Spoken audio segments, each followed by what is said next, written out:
While most teens worry about grades or phones, Maya Johnson faced handcuffs, accused, humiliated, and filmed for something she didn't do. But what the world didn't expect was who her mother is and what she's about to do. A military sergeant, a billionaire with a past, and a silent security guard carrying the truth in his pocket. One girl, one act of injustice, and a chain reaction that will expose policies, rewrite rules, and restore dignity, not just for Maya, but for an entire city. Stay with us until the end, because this isn't just a story, it's a turning point. The question cut straight through the day's careful choreography. Ethan Whitaker had just finished explaining how a resilient architecture wasn't only good practice, but good citizenship, when a thin hand rose from the second row, steadier than most adults he'd dealt with. "If the server fails mid-update," the girl asked, "can we roll back without losing logs?" She didn't blink. No performative preamble, no "thank you for being here," just the precise hinge where theory meets consequence. His practiced smile paused on his face, the way a cursor stalls on a busy screen. He glanced toward his comms director, who already had a line queued about redundancy and donor partnerships. But he didn't take it. He stepped closer to the front of the room. "What kind of system are you imagining?" he asked. The girl wore a hoodie with Booker T. Washington across the chest, sleeves pushed to her elbows, as if she'd been building something a moment ago and only then remembered there was a man with microphones in the room. "Transactional system," she said. "High write volume. You can't afford to pretend the lost minute doesn't matter." Ethan felt the question adjust his posture, same way an unexpected audit changes the afternoon. He set the mic on the table so it wouldn't structure what came next, and answered like an engineer instead of a founder. "If you're doing an in-place update, you need a penned-only logging you never touch, and a shadow deployment that's one commit behind. You write forward, but if the deploy fails, you switch traffic, not history. Your logs don't care about your embarrassment." A couple of heads turned to the girl. She was already scribbling the gist on a torn notebook page. "Explain your switch," she said. "Feature flags?" He nodded. "Flags, yes, but with a kill switch that lives outside the code path. If the app goes sideways, your circuit breaker should still answer the phone." She weighed the answer like it carried mortgage payments. "So rollback is just rerouting stateful traffic, not erasing it," she summarized, making sure she'd heard the part that mattered. "Exactly." He added, "Also snapshot your mutable stores on a schedule that matches the damage you can survive." She signed the word "survive" with her pen in the air, not theatrically, but like someone underlining a decision she would have to make. He asked for her name because he wanted to say it properly. "Maya Johnson," she said, speaking into the room but looking at him. "My mother used to work for your family in Buckhead," she added, untying a thread he didn't know was attached to him until it tugged. "At the West Paces Ferry House." She kept the silver bright like it could defend itself. Ethan's throat noticed before his brain did, the memory arriving as a recipe card, lemon slices in a crystal pitcher, polished wood, the quiet choreography of a woman who knew where everything belonged. "I didn't know," he said, and immediately hated the way it sounded, convenient, lofty, the sentence of a man upstairs while the real day took place below. Maya didn't push. "When your mother moved to California and let the staff go, mine enlisted," she said. "She says a uniform and rules beat the weather of someone else's moods." The sentence landed with the precision of a deployment order, clean lines and no apology. Ethan heard his own training tell him to transition to opportunity. "We're launching a mentorship." But the old house walked in and sat down beside them, carrying the smell of silver polish and restraint. His communications lead drifted 3 steps closer, iPad held like a whisper.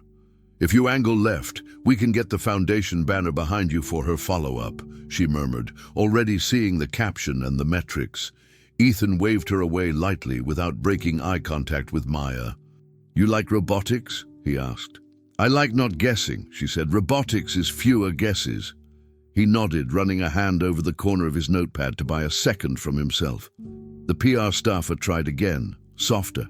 One more clip, then breakout groups. He could say the lines with his eyes closed: access, future, velocity.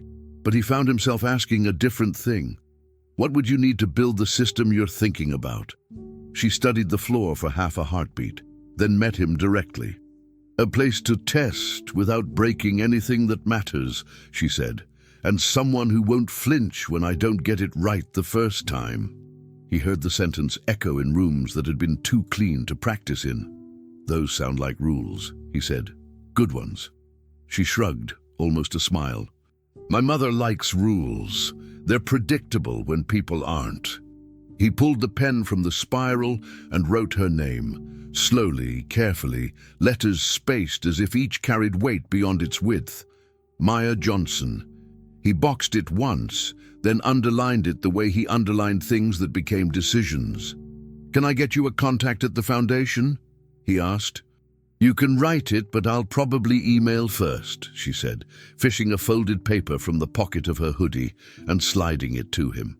It was a list of parts, handwritten, with 2 prices next to each item: new and refurbished. In the margin she'd penciled hours, 2, 4, 6, as if time were a currency she could budget around. "You keep track," he said. "Numbers don't lie to you if you don't lie to them," she replied. One of the volunteers approached with a tote of kits. "We can do the photo now," the volunteer said brightly, eyes on the banner rather than the faces. Ethan glanced toward the camera, then back at the paper of parts and hours. "Later," he told the volunteer. "We're not done." Maya didn't thank him for that. She simply pointed to the line with used oscilloscopes and asked if he knew anyone who retired old lab equipment responsibly. He did, of course. He knew half a dozen people who wrote off more in a quarter than any school library would see in a year.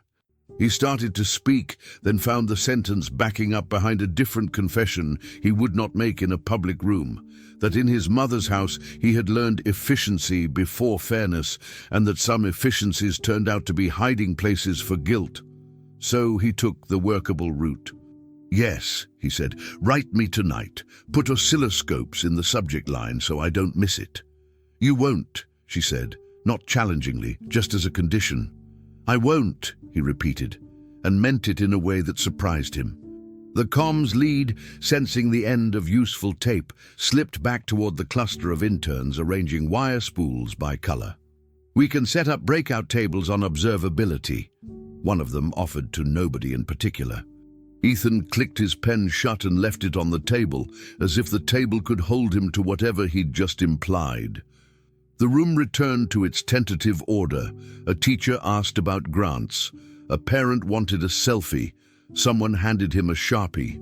Through it all, he kept the single torn page she'd given him folded inside his palm, as if his hand were the only safe he trusted. By the time his driver nosed the van toward the curb outside, his team had already stacked the day into clips and captions. "We'll post the Q&A with the girl first," the comms lead said, angling the tablet so he could see the auto-generated transcript, finger hovering over a dotted line box labeled Hook.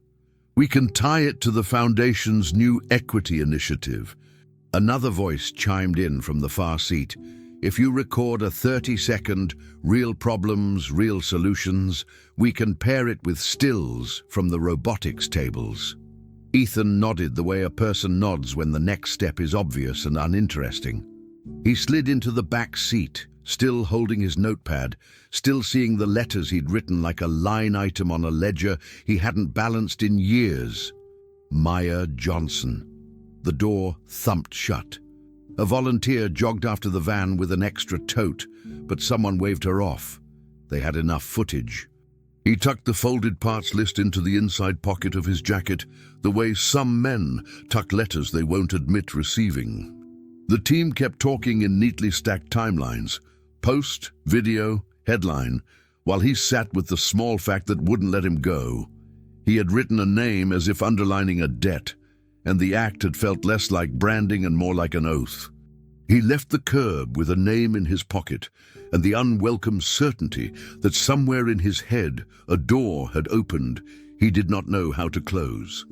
The moment Lindsay Parker's voice sliced through the air, "My phone's gone, that girl took it." The world around Maya shrank to a pinpoint. She had barely turned away from the shelf when the accusation hit, not like a misunderstanding, but like a practiced routine. The woman pointed directly at her, voice rising in indignation before Maya could even process what was happening. A manager emerged from behind a counter, like he'd been waiting backstage for a cue. "Stay right there," he commanded, snapping his fingers at a security guard. Two men in Electromax vests closed in, posturing more like bouncers than staff. Maya's first instinct was to speak, but she stopped herself, remembering her mother's words. "If your voice shakes, your words won't be heard. Breathe first." She took one breath, shallow, then another. But it was too late. Officer Keene had already arrived, sunglasses pushed up into his hair, one hand on the belt near his holster, the other outstretched like an actor hitting a familiar mark. "Ma'am, put your bag on the counter, hands visible." Maya complied, but her voice caught in her throat as she said, "I didn't take anything." Keene didn't blink. "If you've got nothing to hide, there's no problem, right?" And just like that, she was no longer a girl in a hoodie. She was a profile that fit someone's template. The bag was turned inside out with mechanical precision. Its contents spilled out like the guts of a story, rewritten by someone else's hands. Charger, lip balm, notebook, student ID, and finally, as if staged by a magician with a bad heart, the missing phone. It sat there at the bottom like an open verdict. Lindsay gasped, and Keene didn't even wait for a second cue.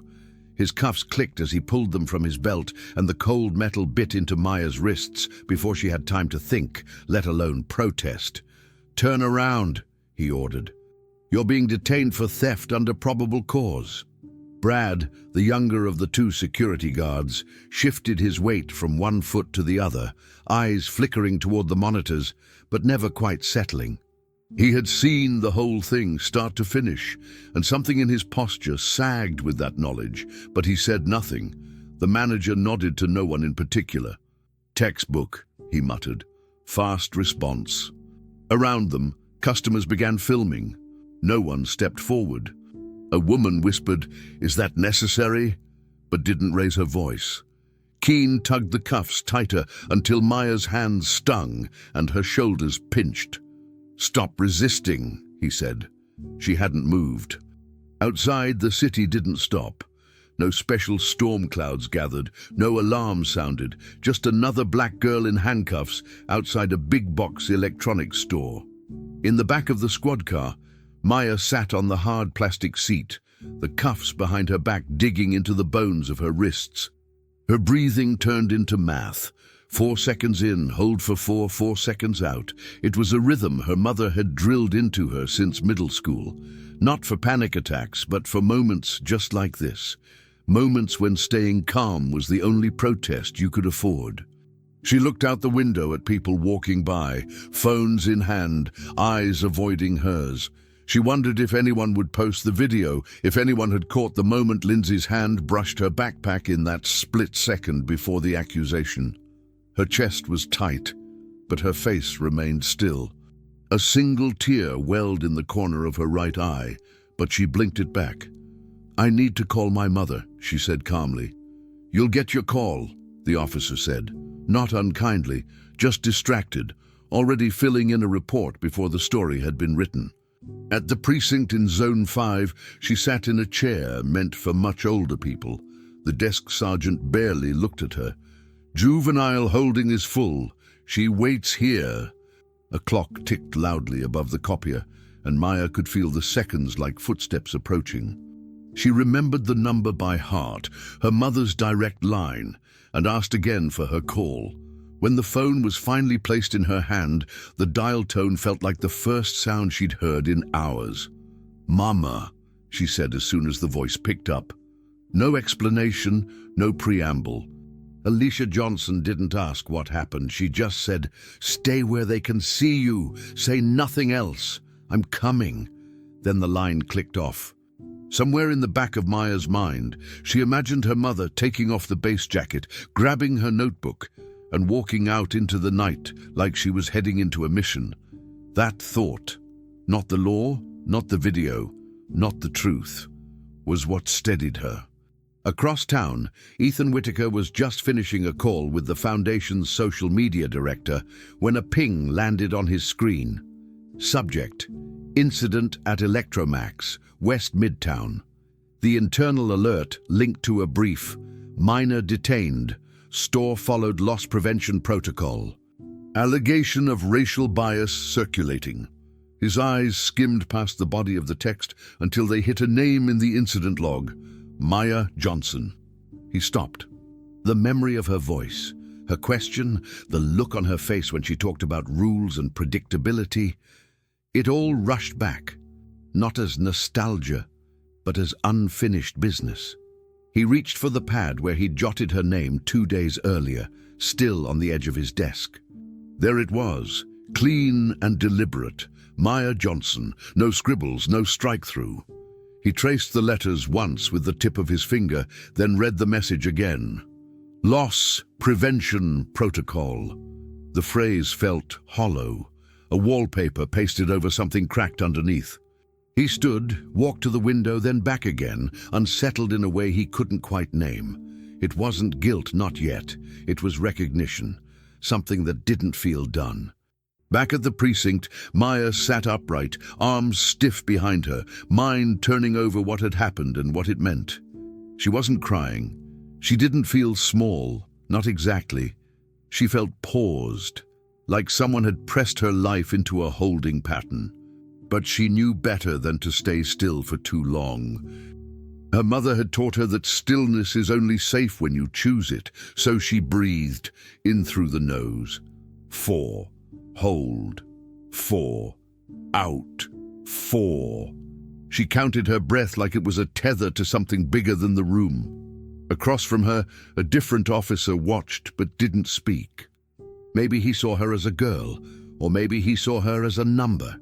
It didn't matter. She wouldn't be here forever. Somewhere, her mother was already moving. Somewhere else, a name she had spoken 3 days earlier sat on the edge of a notepad, refusing to be forgotten. And somewhere, that name was being read again, not as a footnote but as a headline waiting to be answered. Alicia Johnson drove through the dark stretch of I-16 like it was familiar battlefield terrain, both hands firm at 10 and 2. Her army-issued uniform was crisp, collar sharp, creases precise. Not for show, but for discipline. She hadn't changed after the call. There hadn't been time, and even if there had, she wouldn't have. The uniform wasn't just cloth tonight. It was protection, language, presence. On speakerphone, the chaplain from Fort Stewart recited Psalm 46 in his slow, low voice, not as prayer but as formation. God is our refuge and strength, a very present help in trouble. Alicia listened in silence, not for comfort, but for calibration. She clicked her pen and circled 3 statutes in her handbook as he read. When he paused, she said, "I'm requesting camera access under chain of custody exception. Keen's got a history, I know it." The chaplain exhaled, didn't push back.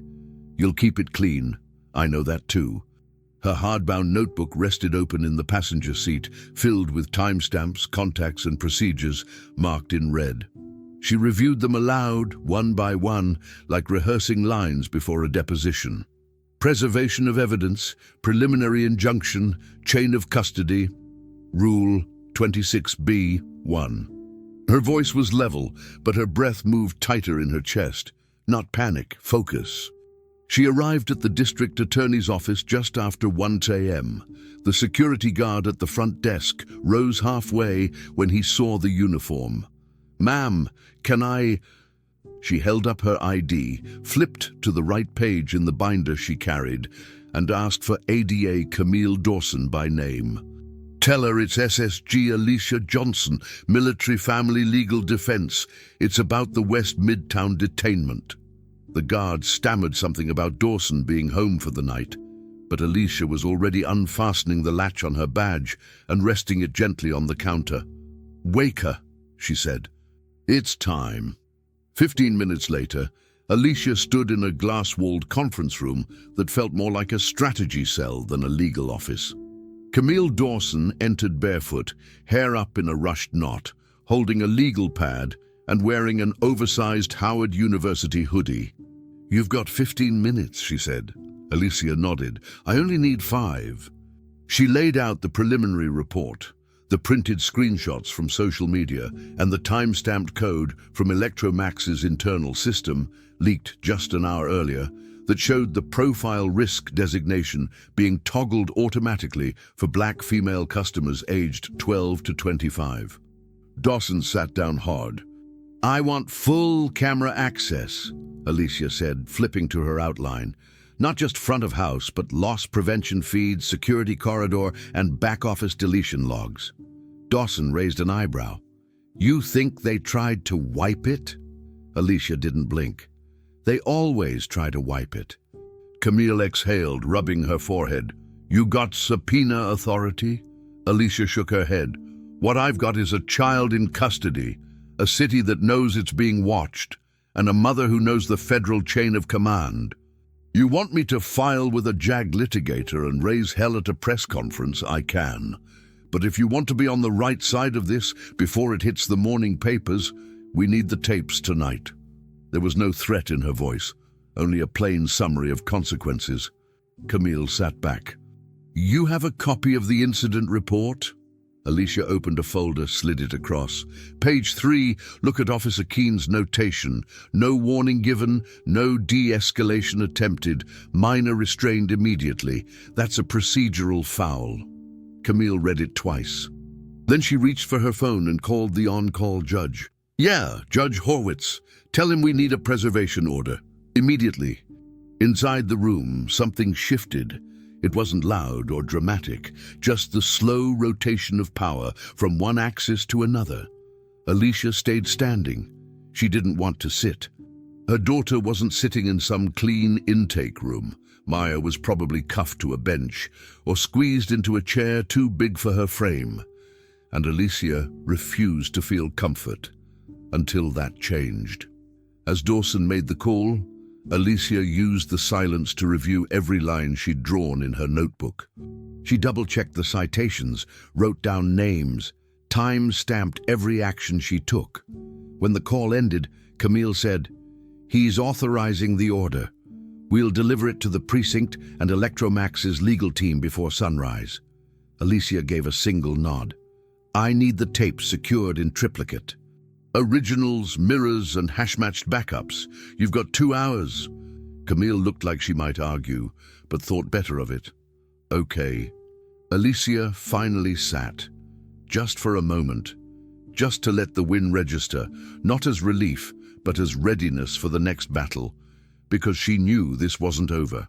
Getting the video was step 1, clearing Maya's name. That was war. At 3:07 a.m., Alicia walked into the precinct. She didn't wait for the officer at the desk to direct her. She knew exactly where the holding area was. She'd studied the building's layout on the ride up. She moved like a soldier entering a hostile building, except her mission was her own daughter. The officer behind the counter stammered when he saw her. "You can't just..." She lifted her badge, this time not as request, but as command. "Where's Maya Johnson?" She found her in a dim corner of a holding room, knees tucked close to her chest, cuffs off now, but wrists still raw. Alicia didn't speak. She crossed the room, crouched down, and opened her arms. Maya didn't ask questions. She just folded into the embrace like she'd been holding her breath the entire time. Her mother smelled like starch and paper and safety. Alicia held her tight, pressed her forehead to Maya's temple, and didn't say a single word. There would be time for explanations. But right now, all that mattered was that her daughter was in her arms, breathing, safe. The world hadn't collapsed, not yet. But Alicia would hold it up with both hands if she had to. No speeches, no ceremony, just a silent, immovable promise. And when the officers watching from behind the glass realized who she was, really was, no one dared interrupt. Not because of her badge or her record or the preservation order she carried in her shoulder bag, but because something in the stillness of that moment told them that here, finally, was a woman who had come not to ask for justice, but to enforce it. Alicia stood up slowly, keeping one hand on Maya's shoulder. "We're not done," she told the sergeant nearby. "Don't shred anything. Don't misplace anything. You have an order coming." He swallowed and nodded. Maya stood beside her now, upright and steady, even if her hands trembled slightly. They didn't say anything as they walked out. The air outside felt colder than the night before. Alicia's phone buzzed in her pocket, Camille confirming receipt of the order. They got in the car together, and for a long time, neither of them spoke. But Maya knew, from the silence, from the precise angle of her mother's shoulders, that this wasn't over. Her mother had only just begun. And behind that uniform, beneath the regulation calm, was a storm that would not be ignored.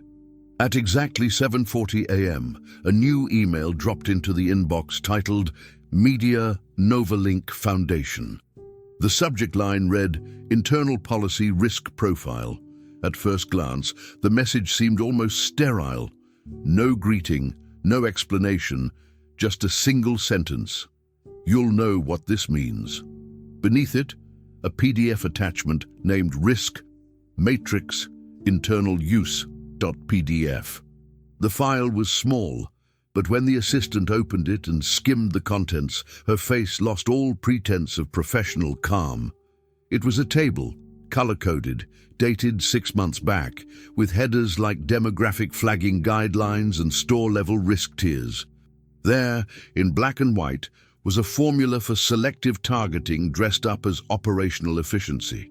African American youth, ages 13 to 25, flagged as Tier 1 high watch when purchasing or handling electronics valued over $200. The document used words like predictive profiling and loss mitigation through visual surveillance, but its meaning was unambiguous. It was a map for corporate prejudice, wrapped in the language of data science. The assistant didn't hesitate. She stood, marched into Ethan Whitaker's private office, and placed the tablet in front of him without saying a word. He scanned the page once, then again. And the second time, his face didn't move, but his hands curled slightly over the desk, fingers tightening like they were gripping something no one could see. He didn't ask who sent it. He didn't need to. The kind of email that carried this kind of weight didn't come from whistleblowers seeking fame. It came from someone who had watched something go wrong and could no longer stay silent. Ethan recognized the formatting immediately. The typeface, the bullet hierarchy, the phrasing. It had all come from a consultancy presentation he himself had greenlit 5 years ago. He remembered the pitch: streamlined oversight, scalable compliance. He remembered the applause from the boardroom, the graphs showing projected shrinkage reduction, the speech he gave about proactive architecture for modern retail. He didn't remember anyone asking what this architecture would do to people. He scrolled through the PDF again, this time slower, as if he could somehow catch a sentence that would explain it away. But there was no saving throw, no footnote to soften it, just raw data weaponized against children who looked like Maya. "This wasn't supposed to mean this," he muttered. His assistant stayed quiet. She didn't need to say what they were both thinking. It didn't matter what it was supposed to mean. This was what it had become, and now it was attached to him. 3 miles away, Brad Henson sat hunched over his laptop at a cluttered kitchen table. His Electromax vest balled up on the floor, like a reminder he wasn't ready to throw out yet. His fingers hovered over the keyboard, then settled, hesitated again. He had written the email 6 times, each version worse than the last. Too emotional, too vague, too formal, too desperate. Eventually, he deleted them all and settled on a single line. "You'll know what this means." It was the cleanest truth he could offer. Attached was the PDF he had copied from a shared folder during his shift, quietly, anonymously, just before the manager's laptop disconnected from the camera review system. He hadn't meant to become part of this. But after what he saw happen to that girl, Maya, he couldn't forget the way her voice had gone flat when she said, "I didn't take anything," and how nobody had cared.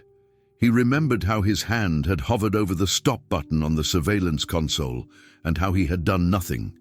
That more than the policy, more than the manager's pride in fast responses, was what haunted him, so he sent the file. And when the confirmation pinged, he opened a blank email, typed "I failed yesterday" into the subject line, stared at it for 5 full minutes, and then deleted it. Some things, he decided, couldn't be said cleanly. At Novalink, the fallout began before anyone issued a formal statement. Ethan called his legal director in without scheduling. "This document, was it ever approved for use in store?" The lawyer, a sharp-eyed woman named Foster, skimmed the PDF and pursed her lips.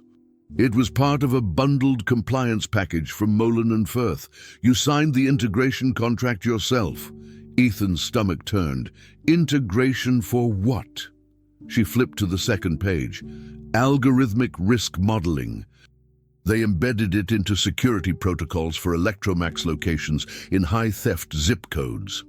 Ethan felt the word modeling twist in his throat. "So you're telling me we made this policy real?" Foster looked up. "You funded it. Electromax operationalized it. Somewhere in between, that matrix became part of store policy." He stood, pushed the chair back. "We need to issue a correction. Denounce it publicly." Foster raised an eyebrow. "You'll have to be careful. Any statement you make now is an admission of knowledge and responsibility. This could escalate to litigation." Ethan stared at the document again, this time not as a misstep, but as a mirror. Every polished phrase, every metric-based justification. It was a reflection of the system he'd spent a decade building. The system was running exactly as designed. That was the problem. Meanwhile, in a small rented room above a corner pharmacy, Brad stared at his screen like it owed him penance. He hadn't told anyone what he'd done, not his roommate, not his supervisor, not even his sister who lived 2 counties over. The pen drive he used to pull the file sat beside him, inert and silent. He had wiped it clean afterward, not out of fear, but because he didn't want to touch it again. It had felt like evidence, like sin. He thought about Maya's face, the way she didn't plead or cry, the way she simply stood still while the world treated her like a script it had memorized. He wondered if the camera feed still existed, if someone had already tried to erase it, if they'd succeed. He thought about going public, attaching his name to the email, testifying if needed. But each time he imagined standing in front of a microphone, his throat closed. So he compromised with silence and a file. He didn't consider himself brave. He considered himself late. But even that, he figured, was better than never. Back in Ethan's office, the room had shifted. Not dramatically, no shouted orders, no slammed phones, but subtly. A page had turned. The assistant watched him gather his notes, watched him pause at Maya's name, still circled on the pad from 2 days earlier. No one said it out loud, but they all felt it. The incident wasn't isolated, it was structured. She cleared her throat. "You want me to draft a response?" He shook his head. "Not yet. Not until I figure out if we're issuing a statement or a confession." He glanced back at the PDF. "This isn't a cleanup job. It's something else." She nodded slowly. "Then what do we do?" He looked at Maya's name one last time and folded the pad shut. "We start with the truth," he said, "even if it's ugly." Indeed, at that exact moment, in a quiet corner of the city, Brad sat staring at the draft he'd never send, the one that simply read, "I failed yesterday." He closed the window, shut the laptop, and laid the pen drive in the drawer like someone laying down a weapon. There was no manifesto, no monologue, just silence and a file that had finally reached the right hands. Inside the back office of Electromax, someone had already tried to bury it. The store's internal IT logs showed that just 2 hours after Maya Johnson's detainment, a supervisor logged into the server with elevated privileges and executed a maintenance command labeled innocuously as Backup Restore. It sounded routine, maintenance always does, but the metadata told another story. It targeted only one time frame, a narrow 15-minute window. It scrubbed the main feed from the loss prevention cameras near aisle 7, the mobile phone showcase section. But what the supervisor didn't know, or perhaps underestimated, was Brad Henson. Quiet, pale, and barely acknowledged by his co-workers, Brad had developed a habit over the past 6 months, downloading redundant copies of high-risk footage onto a private USB drive he kept on a chain under his shirt. His reason had started as technical paranoia, a quiet protest against the store's lack of accountability, but that habit, dismissed by most as overkill, had just become the hinge between fabrication and fact. And the footage he had, clean and time-stamped, showed everything. Lindsay Parker, blazer-pressed, expression-rehearsed, brushing up against Maya's backpack, sliding the phone in without pause, then stepping back, waiting to perform outrage. Brad didn't deliver the drive to the media or the police. He brought it to the office of an independent legal advisor, known for her work with wrongful arrests. She didn't ask many questions, just checked the files, confirmed chain of custody, and forwarded the evidence to Alicia Johnson's legal team with a signature that would hold up in court. Alicia, by then, was already 3 steps ahead. With her daughter released but still shaking from the hours inside the precinct, Alicia moved like someone crossing a minefield. Careful, composed, eyes everywhere. She coordinated with the defense attorney, called in a favor from a contact in the Atlanta DA's office, and prepared the request for an emergency injunction to prevent any further data tampering. "I want the judge who understands digital integrity," she told her counsel. "This isn't about one girl. It's about whether facts are allowed to breathe." Meanwhile, across the city, Ethan sat in his high-rise office, silent, the only sound the soft tick of a pen tapping against a notepad. His eyes weren't on the skyline or the calendar or the blinking messages on his phone. They were on the name he had written days earlier, Maya Johnson. His finger traced the ink slowly, like the act of remembering carried its own kind of apology. The footage was played first in a private review, a legal precaution, not a theatrical reveal. In the screening room, Alicia sat at the end of the table, arms folded, expression locked. Maya was not present. Ethan had been invited, not out of courtesy, but necessity. He was now implicated as both funder and architect of the system that enabled the profiling. The room went still as the file played. No one spoke. The clip showed Lindsay brushing against Maya, then the exaggerated gasp, then her call to security. The expression on her face wasn't confusion or surprise. It was timing, calculation. When Officer Keene arrived on screen, his confidence was instant. No questions, no pause, just execution. The moment the cuffs snapped shut, Maya's face froze. No struggle, no panic, just resignation. Alicia closed her eyes for a second, not to block it out, but to steady herself. Ethan sat farther back, elbow resting on the table, thumb pressed to his temple. He didn't speak either. But his eyes didn't leave the screen. The tape ended, the lights stayed low, no one moved to turn them on. Truth in its rawest form didn't need commentary. It sat between them, undeniable. In the hallway, lined with paperwork and vending machines, Alicia stood with the judge's clerk, finalizing the language for the preservation order. She spoke without raising her voice, but each word landed with force.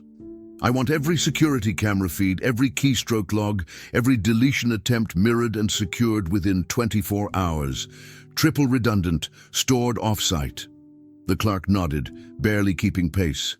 Alicia added, "And I want access logs from the loss prevention database. I want to know who tried to rewrite history." Her lawyer placed a hand on her shoulder. "This is the one that changes things," he said. "Not just for Maya." Alicia didn't smile. "It's only change if they feel it in their policy manuals. Otherwise, it's just noise." Down the hall, a reporter waited to ambush her for comment. Alicia ignored her. The story wasn't ready yet. Not until the order was signed, the footage secured, the silence broken on her terms. Inside the office, Ethan remained seated, the USB drive in his hand now. It was warm from the transfer. He turned it slowly between his fingers, as if unsure whether it was evidence or confession. Then he slid it into his breast pocket like it belonged to him. Later that evening, the footage would begin to leak. Not the entire file, just select stills, already redacted, shared strategically with legal cover. Maya's figure in frame, Lindsay's arm mid-reach, Keen's cuffs mid-air. The reaction was immediate. Online outrage, interviews, statements, politicians weighing in. But none of that was the moment that mattered most. That came in Ethan's office, hours earlier, when he finally stopped hiding behind abstractions. He opened his notepad again, drew a single line beneath Maya's name, and wrote one word in small, deliberate print: undo. Not in the sense of erasing, but of unbuilding. He looked up at his assistant, who stood by the door, unsure if she should speak. "We started something," he said. "Now we're going to unstart it." She nodded. She didn't ask what came next. She didn't need to. Across the city, Brad sat on the edge of his bed, knees tapping nervously, phone turned over in his palm. He didn't want praise. He didn't want credit.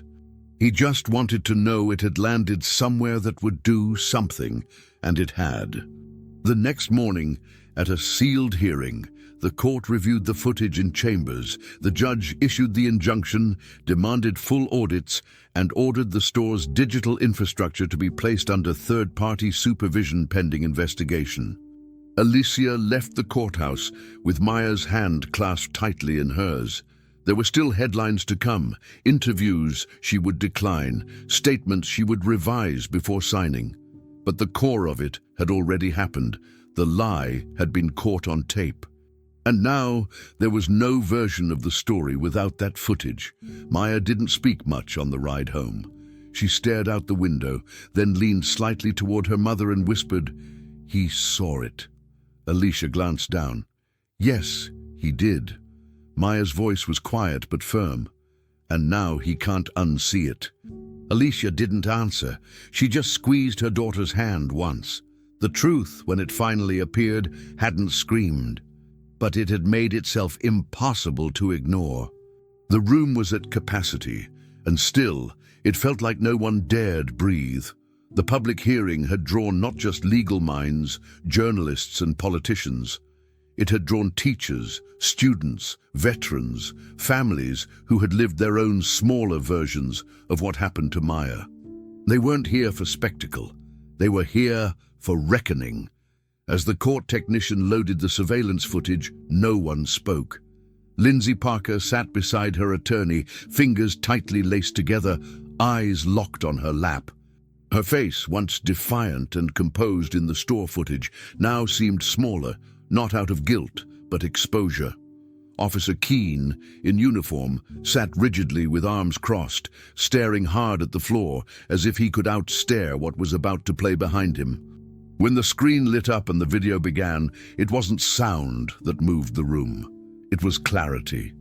Lindsay's movement toward Maya's backpack, her sleight of hand, the planted phone, the practiced outburst, all of it unfolded without space for interpretation. The reaction was quiet, but total. A mother in the back row wept. A young teacher took notes furiously. Keen's jaw clenched tighter with every second. The footage ended. Still, no one moved. Then Brad Henson stood up. He didn't raise his voice. He didn't speak like someone trained in advocacy. But what he said mattered precisely because it was simple. I was there. I saw it. I didn't stop it. He gestured toward the screen, voice catching. I followed protocol. That protocol told me to trust the customer with the louder voice, the more expensive clothes, the better story. It told me to be suspicious of kids who looked like Maya, and I followed it. He looked briefly at Maya, seated near her mother, and then looked away again, guilt rising like heat. That policy wasn't just passive. It trained us to ignore what we knew better. I didn't make the system, but I was part of it. And I'm sorry. The judge didn't interrupt. No one did. Brad sat down, visibly shaking, his voice already half swallowed by emotion. But the air in the room changed. Not because someone had been blamed, but because someone had finally owned it. What followed was the kind of silence that marks a before and an after. And then Ethan Whitaker entered, alone. No assistant, no publicist, no legal counsel whispering from behind. He wore no lapel pin, no badge of philanthropy, just a navy blazer, a white shirt, and a notepad under his arm. When the judge invited comments from the organizations named in the complaint, Ethan stood. My name is Ethan Whitaker, he said evenly. I'm the founder and CEO of Novalink Systems. We hold equity in the parent company of Electromax. 5 years ago, I signed off on a predictive loss prevention protocol designed to reduce shrinkage across high-volume stores. He paused. That protocol became the document you've all seen. It turned into profiling, into policy, into pain. I didn't design it with that intent, but that doesn't change what it became, and it doesn't erase the harm it caused. His voice didn't waver. Not because he wasn't affected, but because he had decided to stand in it fully. I came here to say this on record. The system we helped build enabled the events that happened to Maya Johnson. And that means the responsibility is also mine. A collective inhale rippled through the room. It wasn't just what he said. It was that he hadn't tried to soften it. At her seat, Alicia Johnson made no expression. She simply reached into her satchel, retrieved her black hardback notebook, and opened to a marked page. With a steady hand, she wrote down 3 words. Block letters, no flourish, assume, repair, change. Then without a word, she tore the page carefully from the spine, walked it to the front of the room, and placed it on the table in front of Ethan. She didn't look at him as she slid the page across. She didn't need to. He glanced down at the words, read them slowly, then met her eyes, and nodded. Not performatively, not out of politeness, but as acknowledgement that this now was the cost of repair. From that moment, the room shifted again. The judge, after a beat, called a recess. The legal team from Electromax scrambled into the hallway to draft revisions to their damage control plan. But the core conversation had already begun, not one of punishment but of accountability. The terms were negotiated over the next 48 hours, but the spirit of them was already written in Alicia's note. First, an immediate and permanent prohibition of demographic profiling in all Novalink-affiliated stores. Second, a mandatory data retention period of 90 days for all surveillance feeds, no exceptions. Third, immutable access logs for all internal edits and deletions. Fourth, the installation of silent panic call buttons in all store loss prevention departments with direct links to a civilian oversight office. Fifth, mandatory anti-bias and escalation response training, reviewed and recertified annually by third-party consultants unaffiliated with Novalink or its subsidiaries. Sixth, the creation of a scholarship fund to be named the Maya Johnson Data Equity Grant, reserved for public school students pursuing technology or legal justice fields. Finally, the appointment of a permanent oversight committee that would include 3 seats for military family representatives, including one named by Alicia herself. None of these were PR gestures. They were codified, notarized, and public. Not a settlement, a reckoning, not hush money. Structural repair. There were no heroes that day, no neat applause, just a judge who signed off on the agreement, a city that exhaled slowly, and a mother who didn't need to raise her voice to be heard. As the crowd dispersed, a reporter asked Ethan if he had anything else to say. He looked into the camera and shook his head. "Only that I'm listening now." Alicia, already packing up her daughter's belongings, didn't stop. But later that night, as she reread the signed documents at her kitchen table, she noticed the small signature beneath Ethan's. A short sentence in pen, not typed. "This will not fix it, but it will not be ignored." She folded the page carefully and placed it in her notebook. Maya walked in, backpack slung, eyes tired but awake. "Is it done?" she asked. Alicia looked at her, then at the stack of papers, and said the only thing that felt true: "It's begun."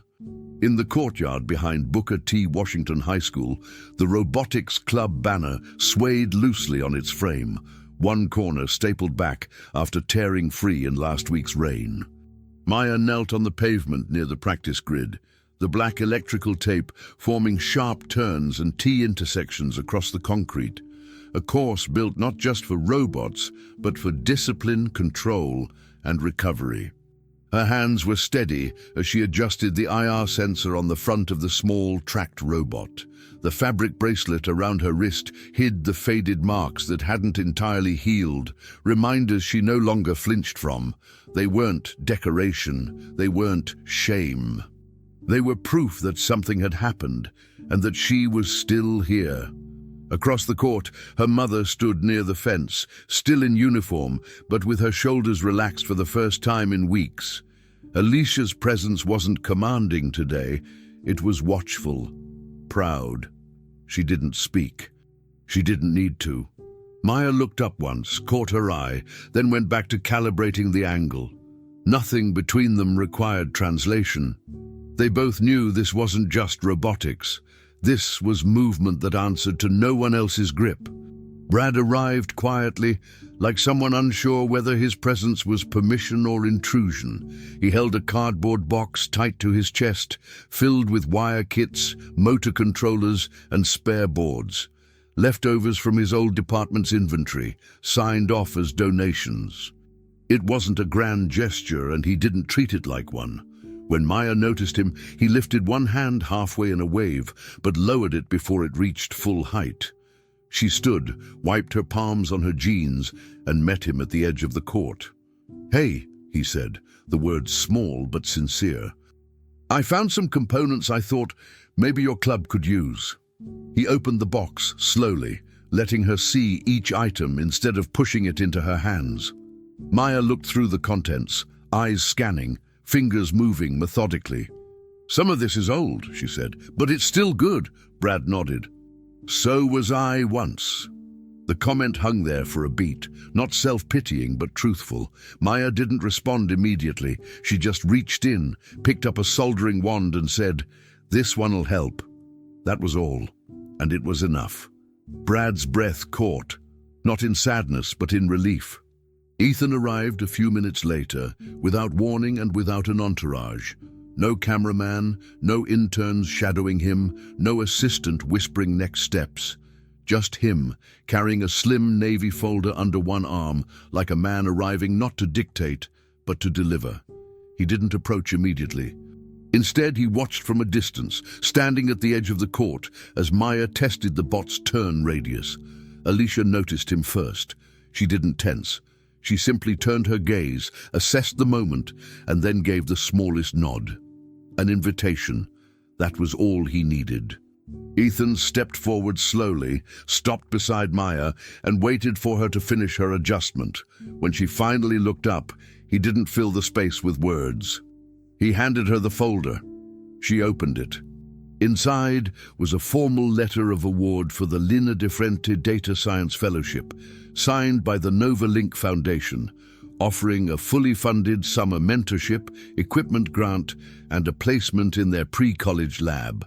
Beneath the letter was a handwritten note on thick ivory stationery. 5 words. Promesa anotada e promesa cumprida. Maya read it once, then again, lips tightening slightly. She didn't smile. She just nodded, then closed the folder and set it gently on the table beside the toolkit. She placed the robot down at the edge of the course, aligning it with the first segment of the tape. Her fingers hovered over the reset button like someone setting intention, not just code. Around her, no one interrupted. Not Alicia, not Brad, not Ethan. Everyone stood still as the wheels began to hum and the robot launched forward, following the black tape like it had somewhere to be. The route curved and looped, not a straight path, but deliberate. The bot stayed on course.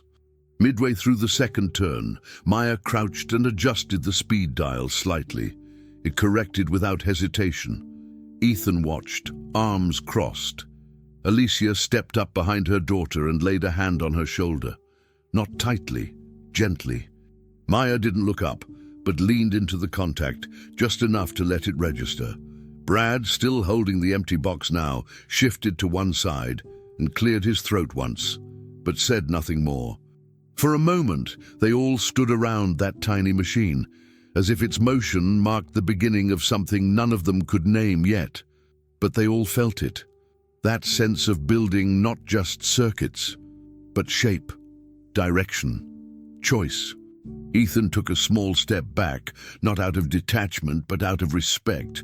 He wasn't in the center of this moment. He wasn't supposed to be. He had built empires out of architecture and abstraction. But here, now, what mattered was presence, not structure. He watched as Alicia bent down next to Maya, pointing to the data display as the sensor logged feedback. Maya was already thinking ahead. Newer code, better weight balance, improved climb rate. And in that moment he saw her not as the girl from the library, not as the face from a news headline, but as what she was becoming. An author of systems, not just one who followed the path, one who would build it. He didn't ask for forgiveness. He hadn't earned that, but he had kept his word. The promise written, the scholarship signed, the protocols changed. The rest would take time, all of it would. As the robot reached the end of the tape and paused automatically at the finish line, Maya tapped a key on her tablet and looked up. Alicia was smiling now, softly. Brad stood beside the toolbox, arms crossed over his chest, still awkward, but no longer unsure. Ethan exhaled, feeling something shift loose in his chest that had been stuck for months. This wasn't closure, it was ignition, a beginning. Maya stood, picked up the robot and returned to the table. The others followed her lead. No speech was given, no banner was raised. But what lingered was stronger than that. A girl who refused to be reduced to a headline, a mother who turned order into shield, a man learning that accountability starts not with action, but with presence, and a black line on the pavement, once just tape, now a symbol. It wasn't a boundary. It was a guide, and every person standing there had made a choice, quietly but completely, to follow it. If this story moved you even a little, we'd love to hear what parts spoke to your heart. Leave us a comment. Your words truly mean a lot to us.